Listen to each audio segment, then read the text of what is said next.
Selalu ada hikmah. Insya Allah kembali lagi kita bakal ambil banyak pelajaran dari Ustadz Hijrah. Beliau lihat ya, udah menjadi TNI, diberikan doa oleh ibunya luar biasa untuk jadi guru ngaji, tapi dulu katanya nggak pernah mau. Sekarang namanya doa luar ibu tuh luar biasa ya. Udah takdirnya sekarang mendirikan pondok pesantren. Ini progresnya gimana? Saya masih mau runutin tadi ya. Beres jadi TNI, terus kena masalah lagi difitnah, terus akhirnya sekarang diriin pondok. Nah itu jadi benar-benar dari keluar langsung diriin atau gimana sih? Ya, sejak saya memutuskan selesai dari kedinasan, Berhenti ya? ya berhenti, tahun 2021 Hmm. pertengahan, Hmm. ada 5 orang ibu datang ke rumah Oke. dan meminta saya untuk mengajarkan mereka ngaji. Tahu dari mana beliau itu? Ustadz Karena selama saya tinggal di rumah itu, saya selalu jadi imam.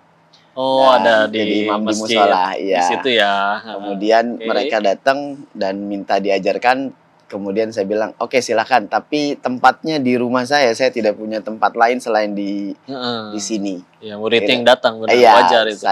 saya ajarkan dari 5 orang ibu-ibu, alhamdulillah nambah 10, 15 sampai sekarang. Pada bawa teman-temannya. Bawa temennya, jadi makin banyak.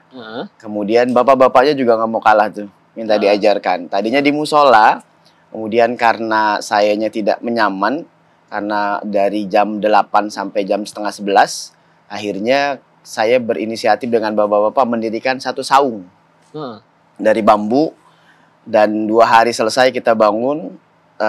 Itu pun kami beli bambunya tidak sendiri, tapi patungan dan sebagainya. Dan tukang yang bangun juga kami tidak bayar, sukarela dari jamaah. Berdirilah satu saung ukuran 4 kali 5 meter. Yang tadinya saya berharap itu bisa dipakai untuk pengajian, untuk majelis Quran. Maka sampai sekarang kami kasih nama Saung Quran Al-Hijrah. Masya Allah, ada namanya nih. Berkembangnya waktu ternyata tidak menampung. Muat juga. Tidak menampung, kami tambah lagi 2 meter ke depan, juga tidak tertampung. Akhirnya sekarang kalau ngaji, kami di bawah.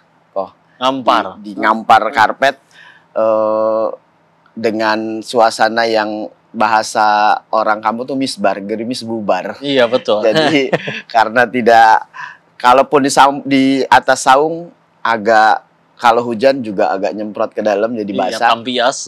Tampias. Dan kalau panas ya panas. Dan semua santri kami tidak mintakan bayaran apapun. Gratis. Gratis. Bapak-bapak kami siapkan kopi, teh, kue-kuehnya, minuman air mineralnya kami siapkan tiap belajar. Tadi awalnya hanya santri ibu-ibu, lansia dan bapak-bapak. Sekarang sudah 1 tahun dari tahun 2024 pertengahan atau 2024 awal, anak-anak di sekitaran saya banyak yang tidak mengaji karena tempat mengajinya jauh dan harus berbayar. Maka kami buka kelas khusus anak-anak dan juga. Alhamdulillah gratis. Dan sekarang Allah kasih saya rezeki lebih, itu tiap minggu kami makan bersama setiap malam Jumat.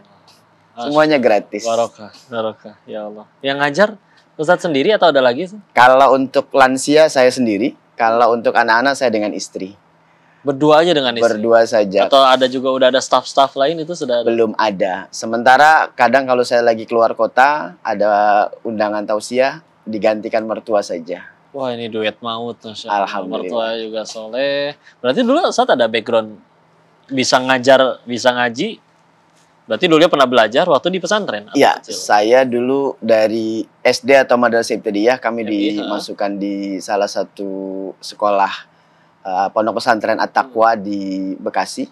Kemudian SMP-nya kami dimasukkan di pondok pesantren An-Nur juga di Bekasi. Itulah itu bekal. bekalnya. Ya. Misalnya, Masya Allah. Terus ujiannya apa aja nih saat selama ini? Atau bahkan juga keluar dari kedinasan itu ada pro kontra nggak sih dari keluarga?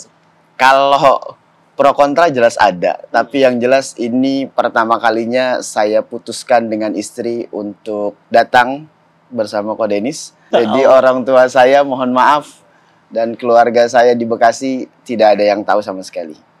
Kami sembunyikan dan kami rahasiakan agar tidak terjadi hal-hal yang tidak kami inginkan. Hanya mertua, adik-adik ipar, dan orang-orang terdekat kami di rumah yang tahu sekarang saya sudah tidak berdinas. Ya Dan Allah. saya wakafkan diri saya untuk mengajar Al-Quran. Sampai detik ini. La haula wala quwata illa billah. Dan ini sebetulnya justru doa ibu ya. Doa ibu saya sedang bekerja. Sejak dulu beliau ingin banget saya jadi guru ngaji. Heeh. Bahkan beliau pengen saya kuliahnya tarbiyah. Pengennya. Tapi saya malah mengambil akuntan. Heeh. Dan sekarang saya merasa memang tidak ada yang bisa mengalahkan doa ibu. Saya memutuskan untuk seperti ini karena di akhir hayatnya saya tidak ketemu ibu saya. Saat tugas di Libanon bulan Oktober ibu saya wafat tanggal 18. Oh, Dan ibu wafat saat lagi dinas di Iya, sana. iya. Nggak sempat pulang.